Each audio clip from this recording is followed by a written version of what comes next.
Interview and job search strategies at work. Recently, I was in Chicago. I stayed up there, went to see the Cloud Bean. They have an ice skating rink in the Millennial Park, I believe it is, or Millennium Park, one of the two right there. Very nice location. So when I stayed in the hotel, the front desk individual got to talking a little bit, and it was kind of cool because the individual told me that he was going to a 2-year course for IT basically. And he said, if I have any advice. And I was, so that's interestingly enough you say that because that's what I do. My podcast is about that. What I talk about, my book is about that. My course is about that very thing. And if you don't know, my course is, I have two of them. I have three actually. So one is, it's on Udemy, either on Udemy or on Teachable. So the Udemy one, if you search my name in Udemy, udemy.com, Gary McNeely in Udemy, or you can go to Teachable. So you can go to, here's the website, getajobinit.teachable.com. So that one, both are the same price. Sometimes Udemy does lower up, raise the price based on the sale, but the one on Teachable is $9. At any rate, so I talked to him a little bit about it. And of course, I gave the resources to him, gave him the information so that he could go and, if he so chooses, enroll in the course if he desires to do that. So I got to talking and maybe talked about a half hour roughly.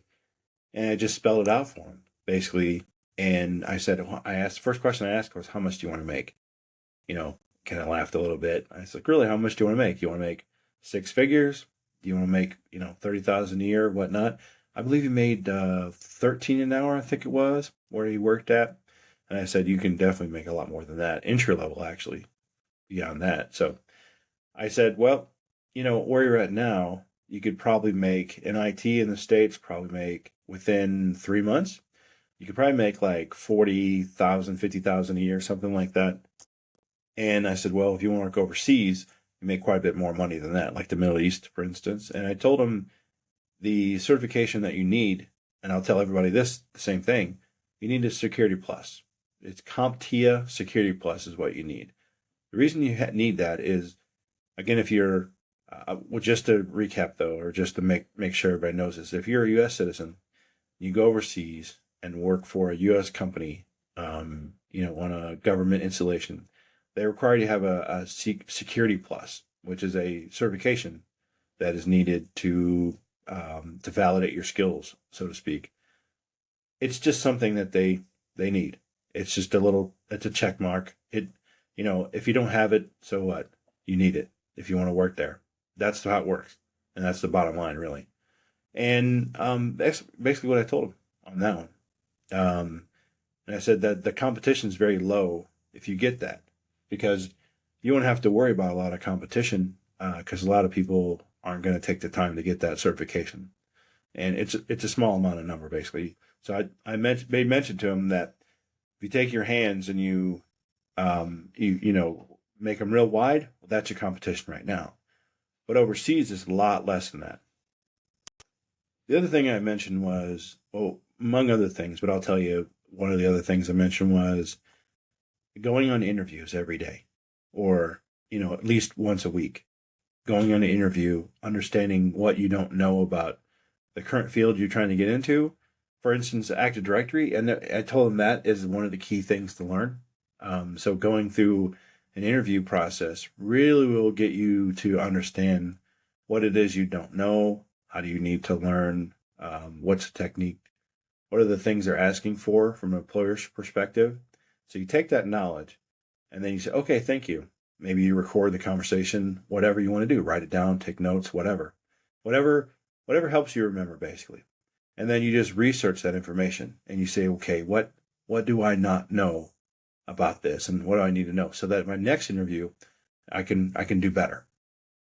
The other thing was I made mention of, if you know a friend, for instance, something might be like this. It's you might say there's overseas, they don't really know if you're going to work there or not. They don't know.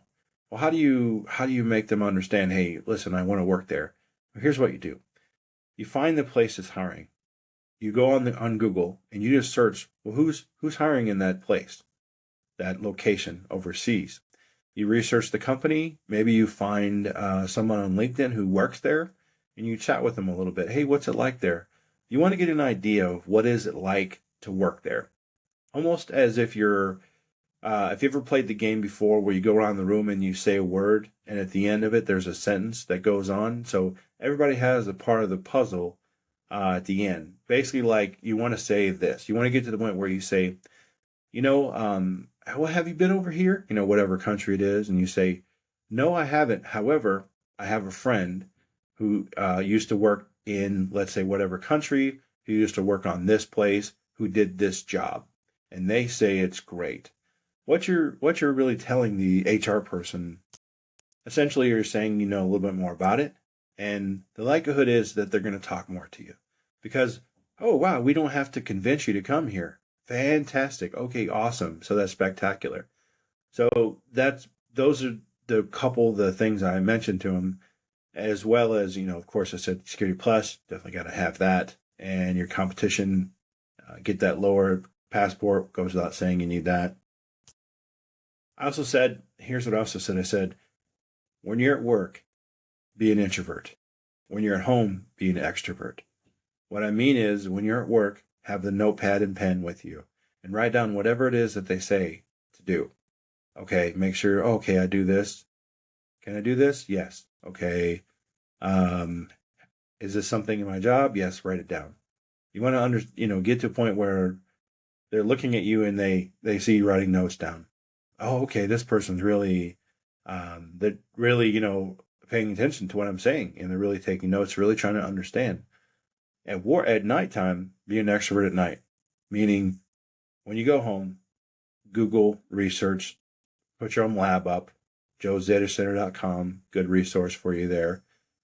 Go and start get your own stuff going on. Maybe create videos on YouTube, something like that. Anything you can do to enhance your skill set. Active Directory is one of those things that you could definitely learn on your own.